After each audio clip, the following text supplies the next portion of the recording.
Listo. Entonces, ahí están viendo la diapositiva, ¿cierto? Cualquier cosa me activan el micrófono.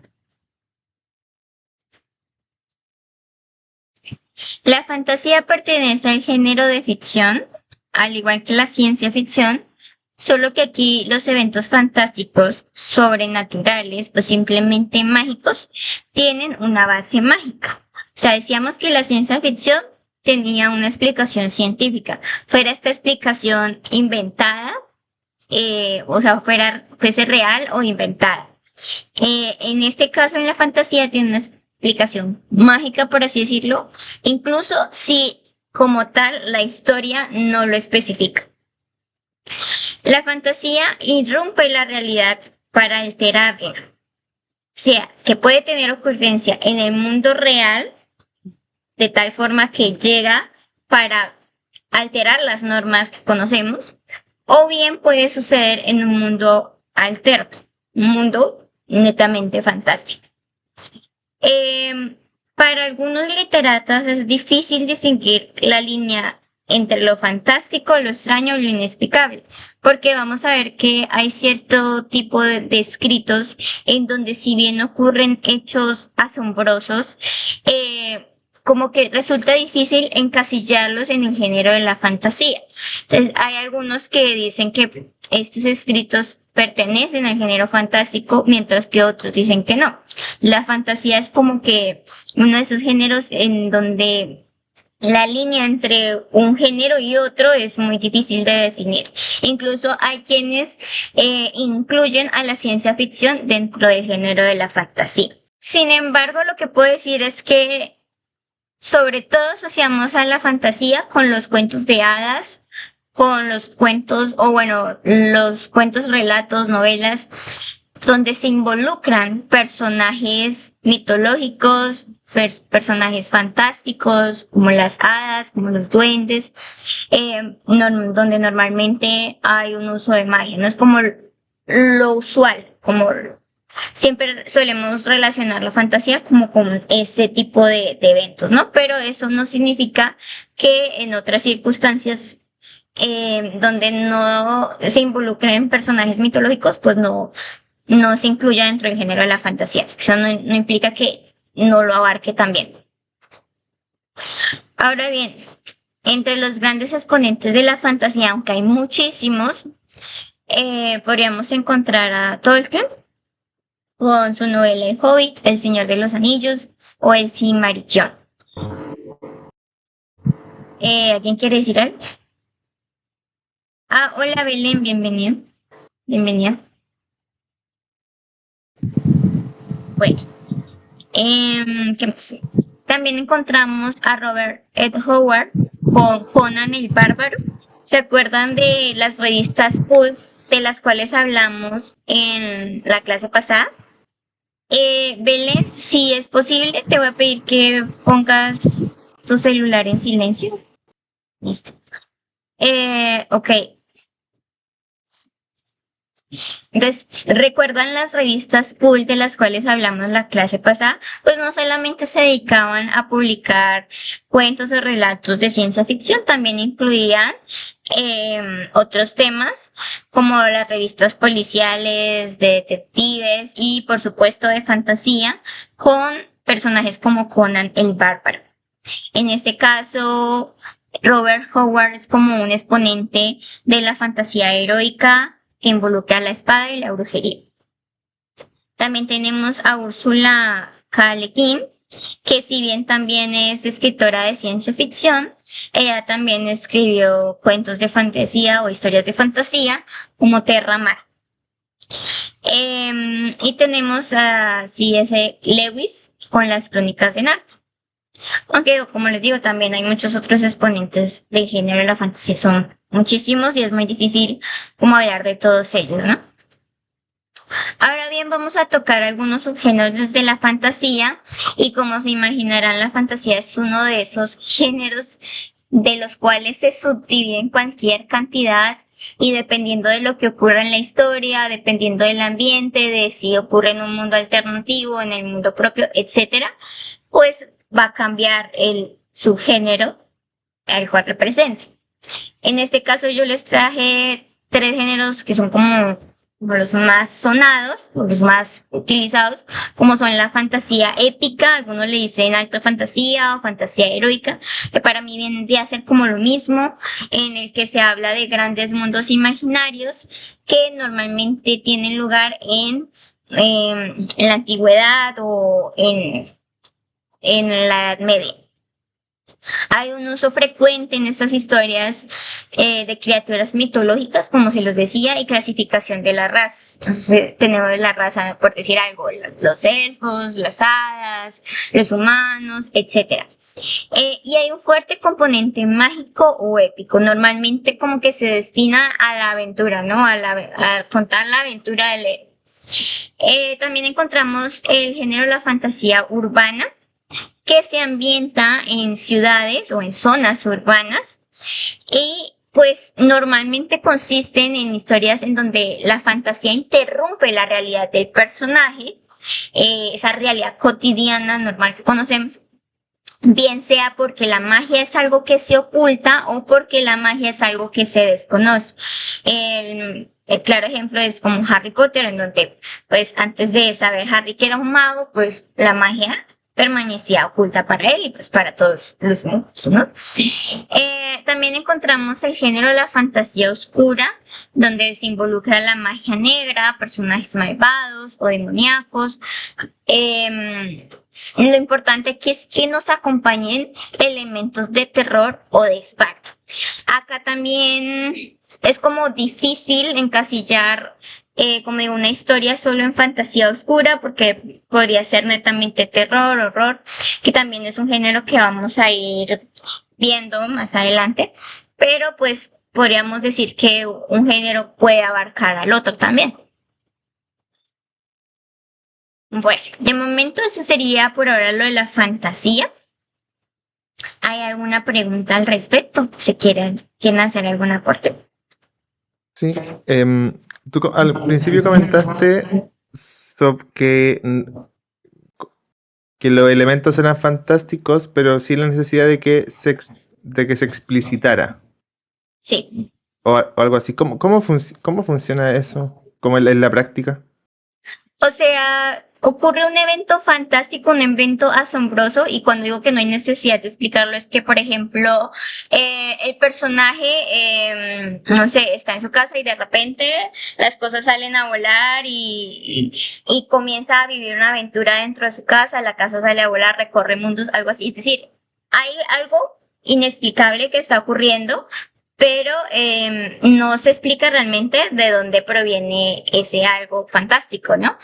Como también lo puedes explicar, como uno es que un hechicero pues lanzó un hechizo y pues provocó que la casa saliera a volar, etc.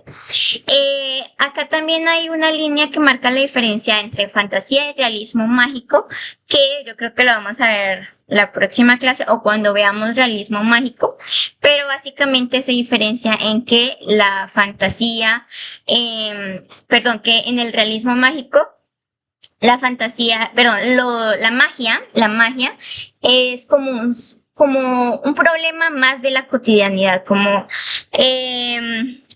hoy tengo que llevar a mi hijo al médico, tengo que hacer las compras y tengo que evitar que mi hijo, no sé, lea las mentes o algo así. Es decir, es como un problema más de la cotidianidad y nadie se sorprende, o sea, hace falta como un factor sorpresa, sino que lo ven más como un problema. Pero ya iremos abarcando ese punto, no quiero adelantarme tampoco porque pues no quiero generar confusiones en este momento, pero esa sería como la diferencia, así. ¿En qué parte entra el world building, construcción de mundo y qué tanto se puede construir? Esa es una buena pregunta. Pensaba dejarla como para la próxima clase, hablar un poco como de los tipos de mundo, los mundos secundarios, porque pueden existir también muchos tipos. Como digo, el género de la fantasía es demasiado grande y demasiado extenso como para abarcarlo todo de golpe. Pero yo creería que dejaría la pregunta para la próxima clase, como para que en este momento nos centremos solamente en lo básico y podamos hacer bien el ejercicio. Por eso el día de hoy les traigo, o tienen alguna otra pregunta, les voy a compartir. Estaba pensando Sí, como en, porque claro, por ejemplo, en el tema de las razas, ya están los elfos, los hombres, no sé qué. sí. Esas cosas están como con derechos de autor, Esas cosas que como que están con derecho de autor, como qué cosas son, por ejemplo, de uso público, el, no, porque igual se- claro, no, las criaturas mitológicas no tienen derechos de autor. O sea, tú puedes utilizar una hada en tu historia y no, pues no le tienes que pedir permiso a nadie porque pues es una criatura mitológica. Otra cosa sea que utilices un personaje específicamente una hada que aparezca dentro de una historia en concreto y tú la utilices para hacer tu propia historia, ¿sí? Ahí es donde entran los fanfictions, hasta donde se podría considerar como una obra derivada o una obra completamente original. Pero eso es un tema más complejo. No sé si quieres que nos metamos con eso. no, está suficiente. Bueno, igualmente sí me gustaría como aprovechar una clase para hablar de ese tema en cuanto a derechos de autor. Podríamos dejarlo de pronto después de que terminemos los géneros principales. Y pues podríamos hablar como de derechos de autor, porque también vale la pena que aprendamos un poco al respecto. Bueno, les voy a leer en este caso El Soldadito de Plomo, porque como les dije, la fantasía inició con los cuentos de hadas. Con los cuentos de hadas, con los cuentos de criaturas mitológicas, todo esto. Así que pues quiero como comenzar con lo más sencillo para que podamos ir introduciéndonos poco a poco al género. Em, el cuento es de Hans Christian Andersen, que era un gran escritor de cuentos, muy prolífico, escribió no sé cuántos cuentos habrá escrito en su vida, pero pues más que nada era reconocido por eso, por ser cuentos para niños. Y supongo que muchos de ustedes también los habrán leído cuando eran pequeños. Dice así. Había una vez 25 soldaditos de plomo, hermanos todos, ya que los habían fundido en la misma vieja cuchara. Fusil al hombro y la mirada de frente, así era como estaban, con sus espléndidas guerreras rojas y sus pantalones azules. Lo primero que oyeron en su vida cuando se levantó la tapa de la caja en que venían fue «Soldaditos de plomo». Había sido un niño pequeño quien gritó esto, batiendo palmas, pues eran su regalo de cumpleaños. Perdón, enseguida los puso en fila sobre la mesa. Cada soldadito era la viva imagen de los otros, con excepción de uno que mostraba una pequeña diferencia. Tenía una sola pierna, pues al fundirlos había sido el último y el plomo no alcanzó para terminar. Así y todo, allí estaba él, tan firme sobre su única pierna como los otros sobre las dos. Y es de este soldadito de quien vamos a contar la historia. En la mesa donde el niño los acababa de alinear había otros muchos juguetes, pero el que más interés despertaba era un espléndido castillo de papel. Por sus diminutas ventanas podían verse los salones que tenía en su interior. Al frente había unos arbolitos que rodeaban un pequeño espejo. Este espejo hacía las veces de lago, en el que se reflejaban nadando unos blancos cisnes de cera. El conjunto resultaba muy hermoso, pero lo más bonito de todo era una damisela que estaba de pie a la puerta del castillo. Ella también estaba hecha de papel, vestida con un vestido de clara y vaporosa muselina, con una estrecha cinta azul anudada sobre el hombro a manera de banda, en la que lucía una brillante lentejuela tan grande como su cara. La damisela tenía los dos brazos en alto, pues han de saber ustedes que era bailarina, y había alzado tanto una de sus piernas que el soldadito de plomo no podía ver dónde estaba, y creyó que, como él, solo tenía una. Esta es la mujer que me conviene para esposa, se dijo. Pero qué fina es, si hasta vive en un castillo. Yo, en cambio, solo tengo una caja de cartón en la que ya habitamos 25. No es un lugar propio para ella. De todos modos, pase lo que pase, trataré de conocerla. y se acostó cuán largo era detrás de una caja de tabaco que estaba sobre la mesa. Desde allí podía mirar a la elegante damisela que seguía parada sobre una sola pierna sin perder el equilibrio. Ya avanzada la noche, a los otros soldaditos de plomo los recogieron en su casa y toda la gente en la casa se fue a dormir. A esa hora los juguetes comenzaron sus juegos, recibiendo visitas, peleándose y bailando. Los soldaditos de plomo, que también querían participar de aquel alboroto, se esforzaron ruidosamente dentro de su caja, pero no consiguieron levantar la tapa. Los cascanueces daban saltos mortales y la tiza se divertía escribiendo bromas en la pizarra. Tanto ruido hicieron los juguetes que el canario se despertó y contribuyó al escándalo con unos trinos sin verso. Los únicos que ni pestañearon siquiera fueron el soldadito de plomo y la bailarina. Ella permaneció erguida sobre la punta del pie, con los brazos al aire. Él no estaba menos firme sobre su única pierna y sin apartar un solo instante de ella sus ojos. De pronto el reloj dio las 12 campanadas de la medianoche. ¡Crac! Se abrió la tapa de la caja de rapé. ¿Más creen ustedes que contenían tabaco? No, lo que allí había era un duende negro, algo así como un muñeco de resorte. Soldadito de plomo, gritó el duende, ¿quieres hacerme el favor de no mirar más a la bailarina? Pero el soldadito se hizo el sordo. Está bien, espera mañana y verás, dijo el duende negro. Al otro día, cuando los niños se levantaron, alguien puso al soldadito de plomo en la ventana. Y ya fuese hora del duende o de la corriente de aire, la ventana se abrió de repente y el soldadito se precipitó de cabeza desde el tercer piso. Fue una caída terrible. Quedó con su única pierna en alto, descansando sobre el casco y con la bayoneta clavada entre dos adoquines de la calle. La sirvienta y el niño bajaron apresuradamente a buscarlo, pero aun cuando faltó poco para que lo aplastasen, no pudieron encontrarlo. Si el soldadito hubiera gritado, ¡aquí estoy!, lo habrían visto, pero él creyó que no estaba bien dar gritos, porque vestía uniforme militar. Luego empezó a llover, cada vez más y más fuerte, hasta que la lluvia se convirtió en un aguacero torrencial. Cuando escampó, pasaron 2 muchachos por la calle. ¡Qué suerte!, exclamó uno. Aquí hay un soldadito de plomo, vamos a hacerlo navegar. Y construyeron un barco con un periódico. Colocaron al soldadito en el centro y allá se fue por el agua de la cuneta abajo, mientras los 2 muchachos corrían a su lado dando palmadas. ¡Santo cielo! Cómo se arremolinaban las olas en la cuneta y qué corriente tan fuerte había. Bueno, después de todo ya le había caído un buen remojón.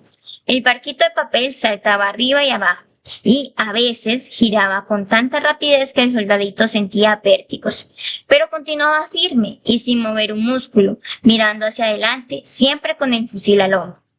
De buenas a primeras, el barquichuelo se adentró por una ancha alcantarilla, tan oscura como su propia caja de cartón.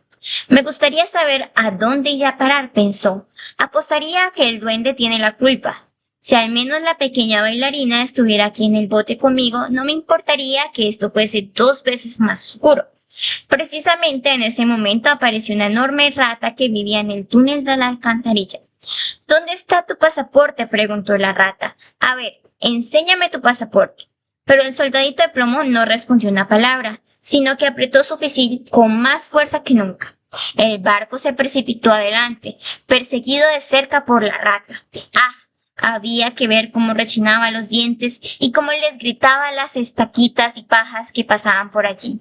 ¡Deténganlo! ¡Deténganlo! No ha pagado el peaje, no ha enseñado el pasaporte. La corriente se hacía más fuerte y el soldadito de plomo podía ya percibir la luz del día allá, en el sitio donde acababa el túnel. Pero a la vez escuchó un sonido atronador, capaz de desanimar al más valiente de los hombres. Imagínense ustedes, justamente donde terminaba la alcantarilla, el agua se precipitaba en un inmenso canal. Aquello era tan peligroso para el soldadito de plomo como para nosotros el arriesgarnos en un bote por una gigantesca catarata. Por entonces estaba ya tan cerca que no logró detenerse y el barco se abalanzó al canal. El pobre soldadito de plomo se mantuvo tan derecho como pudo. Nadie diría nunca de él que había pestañeado siquiera. El barco dio 2 o 3 vueltas y se llenó de agua hasta los bordes. se hallaba a punto de zozobrar. El soldadito tenía ya el agua al cuello. El barquito se hundía más y más. El papel, de tan empapado, comenzaba a deshacerse. El agua se iba cerrando sobre la cabeza del soldadito de plomo, y éste pensó en la linda bailarina, a la que no vería más, y una antigua canción resonó en sus oídos. Adelante, guerrero valiente, adelante, te aguarda la muerte. Y en ese momento el papel acabó de deshacerse en pedazos y el soldadito se hundió, solo para que al instante un gran pez se lo tragara. Oh, y qué oscuridad había allí dentro. Era peor aún que el túnel, y terriblemente incómodo por lo estrecho. Pero el soldadito de plomo se mantuvo firme, siempre con su fusil al hombro, aunque estaba tendido cuán largo era. Súbitamente el pez se agitó, haciendo las más extrañas contorsiones y dando unas vueltas terribles. Por fin quedó inmóvil. Al poco rato, un haz de luz que parecía un relámpago lo atravesó todo. Brilló de nuevo la luz del día y se oyó que alguien gritaba: ¡Un soldadito de plomo! El pez había sido pescado, llevado al mercado y vendido, y se encontraba ahora en la cocina, donde la sirvienta lo había abierto con un cuchillo. Cogió con 2 dedos al soldadito por la cintura y lo condujo a la sala, donde todo el mundo quería ver a aquel hombre extraordinario, que se dedicaba a viajar dentro de un pez. Pero el soldadito no le daba la menor importancia a todo aquello. Lo colocaron sobre la mesa y allí, en fin, cuántas cosas maravillosas pueden ocurrir en la vida. El soldadito de plomo se encontró en el mismo salón donde había estado antes.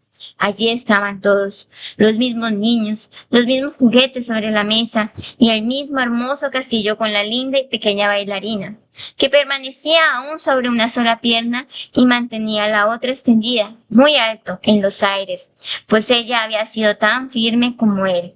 Esto conmovió tanto al soldadito que estuvo a punto de llorar lágrimas de plomo, pero no lo hizo porque no habría estado bien que un soldado llorase. La contempló y ella le devolvió la mirada, pero ninguno dijo una palabra. De pronto, uno de los niños agarró al soldadito de plomo y lo arrojó de cabeza a la chimenea. No tuvo motivo alguno para hacerlo. Era, por supuesto, aquel muñeco de resorte el que lo había movido a ello. El soldadito se halló en medio de intensos resplandores. Sintió un calor terrible, aunque no supo si era a causa del fuego o del amor. Había perdido todos sus brillantes colores, sin que nadie pudiese afirmar si a consecuencia del viaje o de sus sufrimientos. Miró a la bailarina, lo miró ella, y el soldadito sintió que se derretía, pero continuó impávido con su fusil al hombro. Se abrió una puerta y la corriente de aire se apoderó de la bailarina, que voló como una sílfide hasta la chimenea y fue a caer junto al soldadito de plomo, donde ardió en una repentina llamarada y desapareció. Poco después, el soldadito se acabó de derretir. Cuando a la mañana siguiente la sirvienta removió las cenizas, lo encontró en forma de un pequeño corazón de plomo. Pero de la bailarina no había quedado sino su lentejuela, y ésta era ahora negra como el carbón. Bueno, Esteban está escribiendo algo. Para el ejercicio del día de hoy, lo que quiero que hagan es que creen una historia con un protagonista que sea un objeto. El protagonista tiene que ser un objeto, preferiblemente no un juguete, cualquier otro objeto. Porque lo que quiero es que volvamos como a incentivar un poco la imaginación y en lo posible, pues que tratemos de hacer una historia para niños con estos toques fantásticos. El protagonista va a ser un objeto, cualquier objeto que ustedes elijan, preferiblemente no un juguete. Puede ser una flor, puede ser un espejo, puede ser una camisa, pero tiene que ser un objeto inanimado. Qué final trágico y poético. Sí, Hans Christian Andersen tenía una muy linda forma de narrar sus historias. Y yo creo que de él aprendí mucho en su época, porque si se dan cuenta va agregando detalles poco a poco, sin que se sienta que interrumpe demasiado el ritmo de la narración. Entonces, yo creo que si queremos mejorar, tenemos que leer más cuentos y a veces subestimamos como los cuentos infantiles y los cuentos clásicos, pero de verdad que ellos son los que nos han enseñado todo. Bueno, entonces para la historia tienen 20 minutos. Creo que queda claro el tema o hay alguna pregunta. Todo ok. Listo, entonces tienen 20 minutos. Nos encontramos en 20. ¿Listo?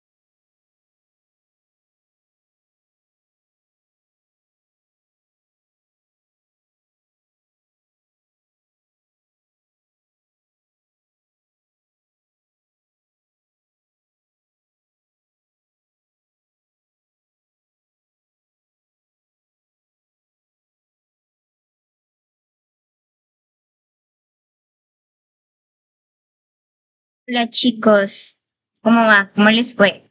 Hice uno, pero está sin revisión. No sé si calza así el cuadro. No, con la revisión de la que hablamos cuando nos encontramos. ¿Te refieres? Ya voy a terminar. Bueno, entonces adelántate a terminar. Charlie, igualmente sí te recomiendo que le hagas una revisión.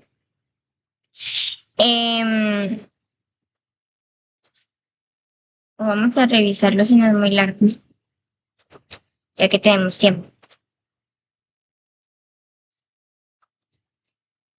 ¿Cómo te fue, Belén? Sí, lo hice para alcanzar a los 20 minutos. Bueno, ok. Vamos a revisar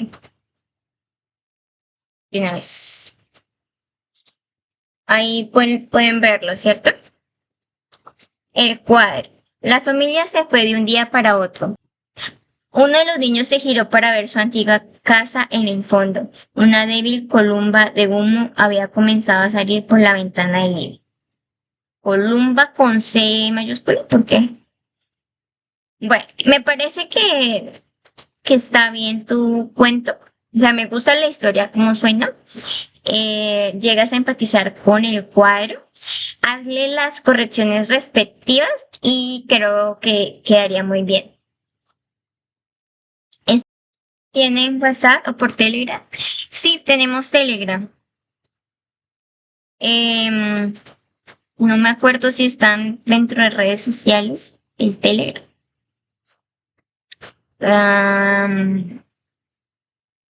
No, creo que no. No está. Pero ya te comparto el Telegram por el chat. ¿Listo? Te comparto mi Telegram por el chat. Sí, estoy en Telegram. Yo igual lo quiero. Ok, entonces se las voy a compartir ahorita por el chat. Bueno chicos, no siendo más, que tengan un feliz inicio de semana. Muchas gracias por venir. Me alegra que siempre estén puntuales. Entonces, nos vemos el próximo domingo. Chao, chao.